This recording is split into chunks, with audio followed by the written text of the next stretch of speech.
Hello everyone, my name is Humaira Ahmed, and today I bring to you Paulina Cameron in this new episode of Women in the Workplace series. Paulina is the CEO of Forum for Women Entrepreneurs, an organization that enables women entrepreneurs to be wildly successful, and we love that. Paulina is also an author and a working mom. So I wanted to just talk to her about how it's like being a working mom and a CEO of an organization that really influences and champions women entrepreneurs. So we talk about motherhood and who she turns to when she feels overwhelmed, because we all do. Let's hear this episode. It was fantastic. Hi everyone, I am so thrilled to be sitting here with Paulina Cameron, the CEO of Forum for Women Entrepreneurs. I met Paulina a year and a half ago, and this woman I just look up to for so many reasons. You're such an inspiration, Paulina, so thank you so much for being here. And I'm excited to ask some personal questions. Welcome. Thank you. It is such a treat to be here. Thank you for having me and the kind words. Thank you so much. So one of the things that I look up to you for is your social media. You are a mom of two, and the second one is 7 months now? Yeah, almost 7 months. Yeah. 7 months, wow. And you're still like out there killing it, just doing your best, and also sharing the good, the bad, the ugly, which I With lots really of pumping appreciate. in between. Lots of pumping in between. Kudos to you. I wouldn't be able to do it, so that alone is so inspirational. So we wanted to just hear from you because it's challenging. So just share, how has motherhood especially impacted your work? Yeah, it's so interesting. I remember before having kids, so before my first kid, everyone said, once you're a mother, and I've always been a go type A person and really like to do a lot, and I come alive when I have a lot going on.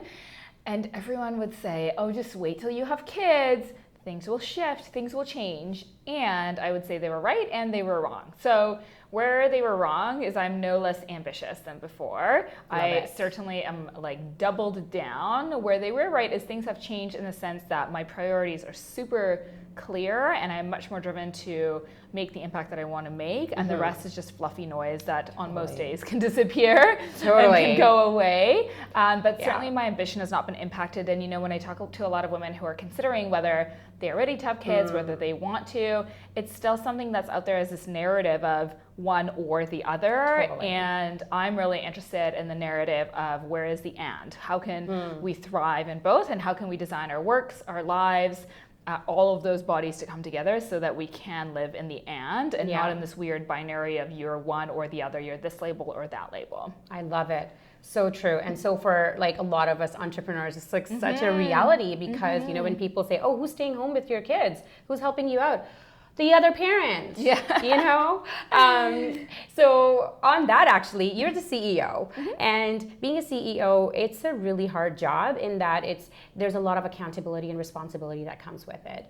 How do you see that as not a burden, but that how do you feel about the responsibility and because you're at the end of it responsible for the success? Totally. You're responsible for the success of the organization. Yeah. You're accountable to your board and stakeholders and investors or sponsors.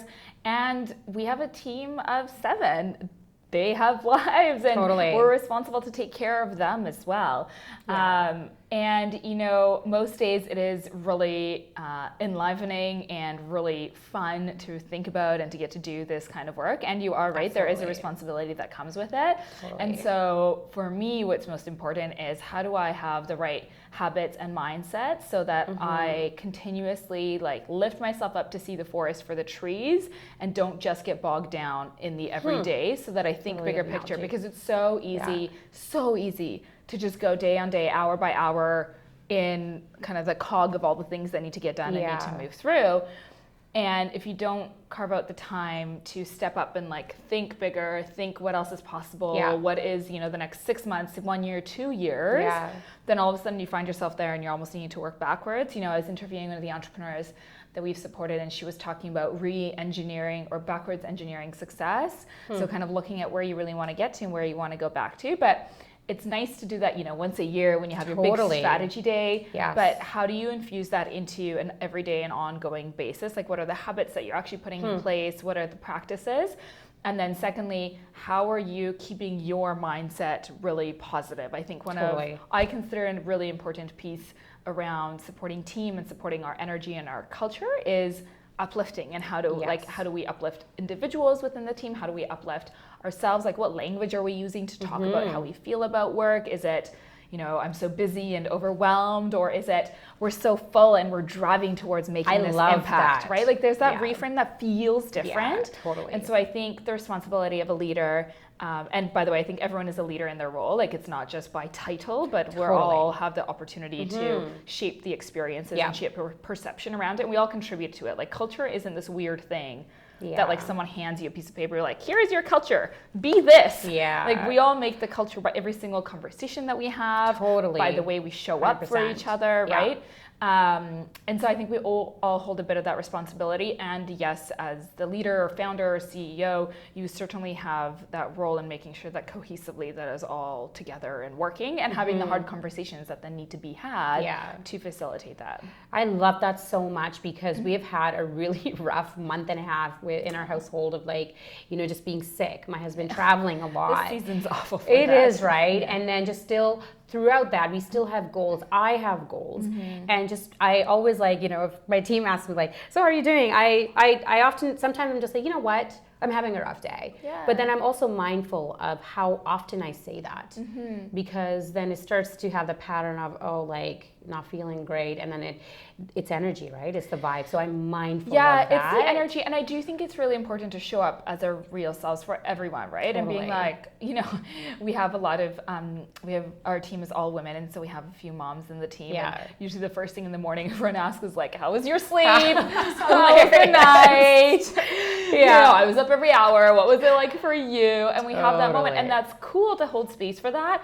And then say, great, like, what can I do to support you? It's, it's holding space for that and not dwelling in it, and not almost like egging on that energy, but instead being like, cool, and what can I do to support you? What do we need? Should we go get coffee? Do we want just like a walk? Like, what can we do this shift? Like, I think that's where the responsibility that we hold for ourselves, most importantly, first for ourselves, and then for a team is great. And how do we can shift? we make this better? Yeah, totally. I love that. And we actually just touched upon this. You're a mom, and do you ever get? I'm just gonna ask, like, because you travel quite a bit too. Do you ever hear? I think I know what you're about to ask. Who's you kids? Who's watching your kids? Yeah. Do you hear that more so because your husband is a great partner. He watches them. He parents them. Yeah. But do you still hear that from people? Totally, all the time.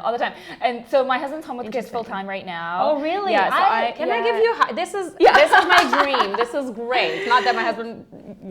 This is amazing. Yeah, it's cool. Let's hear this. I went back to work with my youngest. Gracie, she was born like, how old is she? Almost 7 months. I'm like, what? So she was born end of May. Yeah. And then I was off June, July, August, September. So I was off 4 months. I did just some of our like board strategy work and high level pieces. And then I came back after that in the beginning of October. And Dave's been home with the kids. You have a Dave full too. time. Awesome. Yeah. Awesome. Yeah, he's full-time home with the kids. We have no idea for how long yet. We're just going to roll with it and see for sure until a few more months.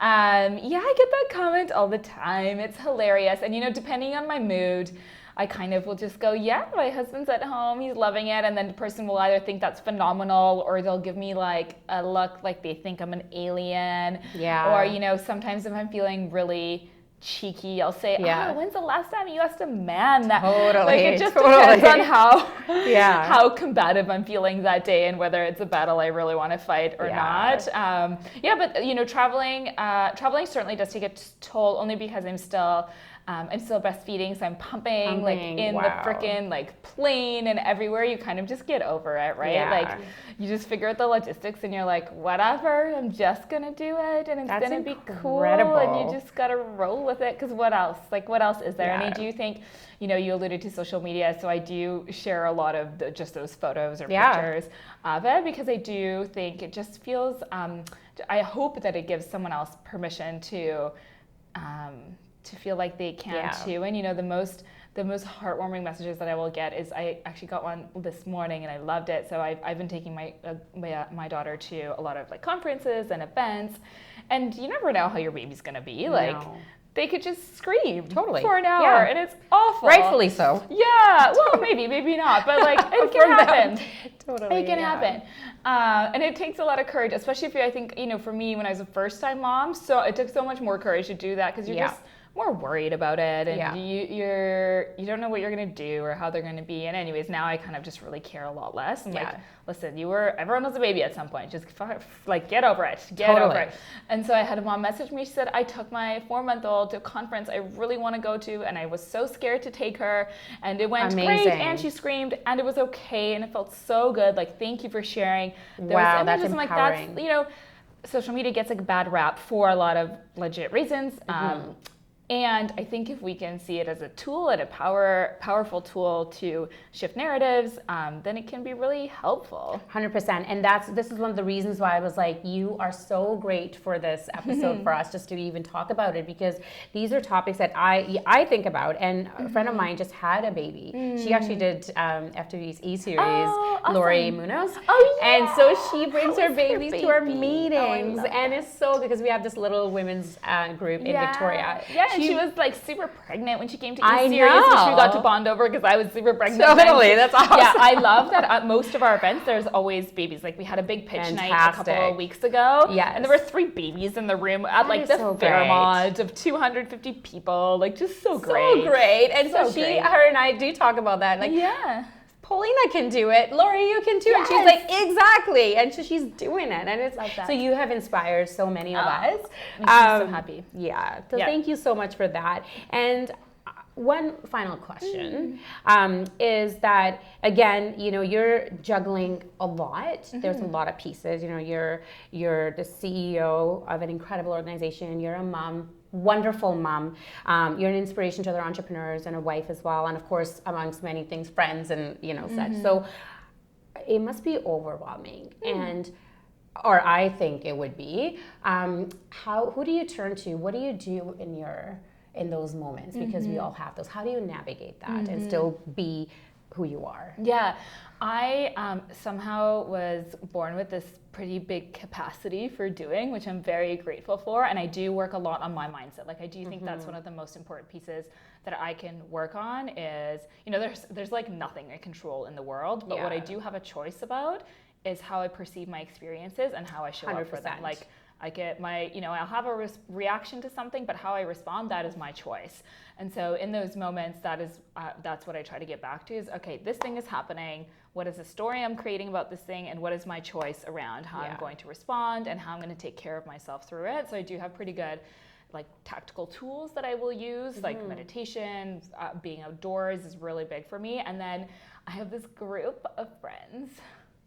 I have a few really close friends, and then I have this one group that we're all together on this one WhatsApp message, and we are spread out. One of them is here in Vancouver. We all used to be here. One of them is here in Vancouver. One is now in Australia. The other one is kind of all over all the time and here sometimes. And what is nice about it is that there's usually someone on because of the time zones, but they are my go-to and just hold space for being able to show up in whatever way. That's and fantastic. Not expect me to be anything or do anything. Like, it's truly the space just be you, and just be. There's no layered expectations, no trying to fix or anything, unless I'm like, hey, I need an answer, tell me what to do here.